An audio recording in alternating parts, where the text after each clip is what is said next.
ఈరోజు తెలంగాణ ఆర్టీసీలో 3వ రోజు సమ్మె జరుగుతుంది. ఈ సమ్మెలో ముఖ్యంగా మా కార్మికుడు శంకర్ గౌడ్ గారు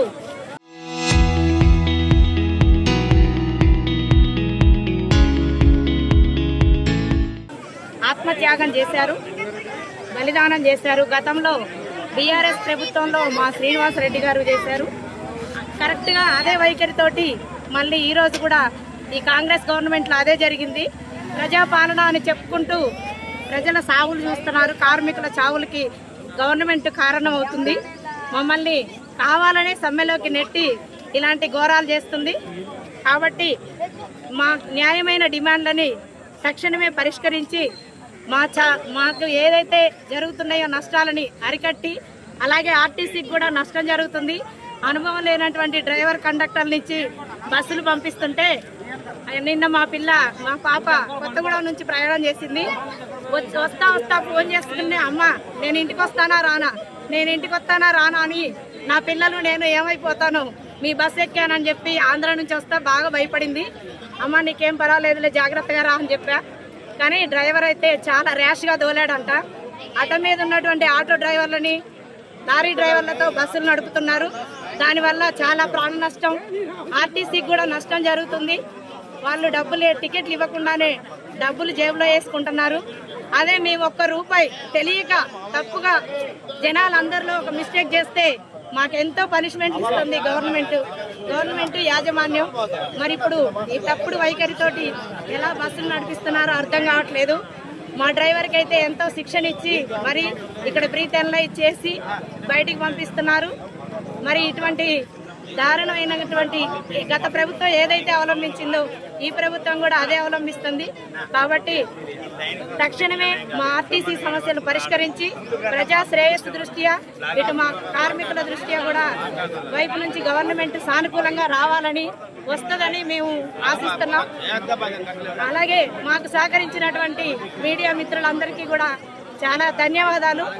మీరు లేనిది మేముండం. ఖచ్చితంగా మీరు మాకు సహకారం అందించినందుకు ధన్యవాదాలు మిత్రులారా. ఏ కృష్ణ, తెలంగాణ మజ్దూర్ యూనియన్ ఖమ్మం రీజనల్ కార్యదర్శి. ఈరోజు సమ్మె 3వ రోజుకు చేరుకుంది.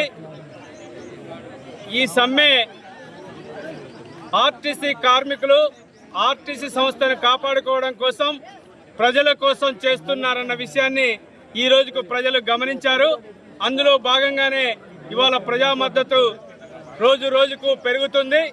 వాస్తవంగా గతంలో ఇప్పుడున్నటువంటి ముఖ్యమంత్రి గారు ప్రతిపక్షంలో ఉన్నప్పుడు మేము 55 రోజుల సమ్మె చేసినప్పుడు ఆ సమ్మెలో ఆర్టీసీని ప్రభుత్వంలో విలీనం చేయాలని ప్రధాన డిమాండ్తో మేము ఉద్యమం చేస్తున్నప్పుడు, మేము అధికారంలోకి వచ్చిన తర్వాత వెంటనే ఆర్టీసీని ప్రభుత్వంలో విలీనం చేస్తామని, ఆర్టీసీలో పెండింగ్ లో ఉన్న పే స్కేళ్లను వెంటనే అమలు చేస్తామని, ప్రజాస్వామ్య పద్ధతిలో మా పాలన ఉంటుంది, ఆర్టీసీ కార్మిక సంఘాల ఎన్నికలు నిర్వహిస్తామని హామీ ఇచ్చారు.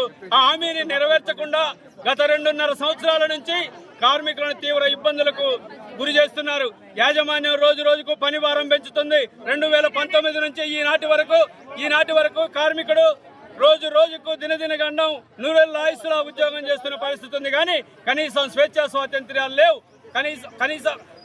కనీసం ఆర్టీసీ కార్మికుడు, ఎంతో మంది డ్రైవర్లు పని ఒత్తిడితో, పని భారంతో స్టీరింగ్ మీద చనిపోయినటువంటి పరిస్థితి ఉంది.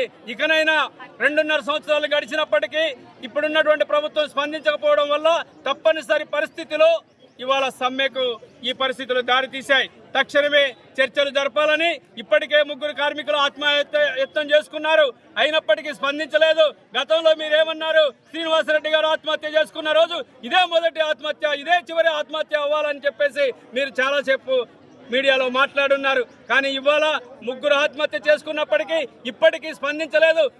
ఈ రోజు నిన్న రాత్రే చర్చలు జరపాల్సినటువంటి ప్రభుత్వం కావాలని తస్సారం చేస్తుంది, కావాలని రోజు కాలం గడుపుతుంది.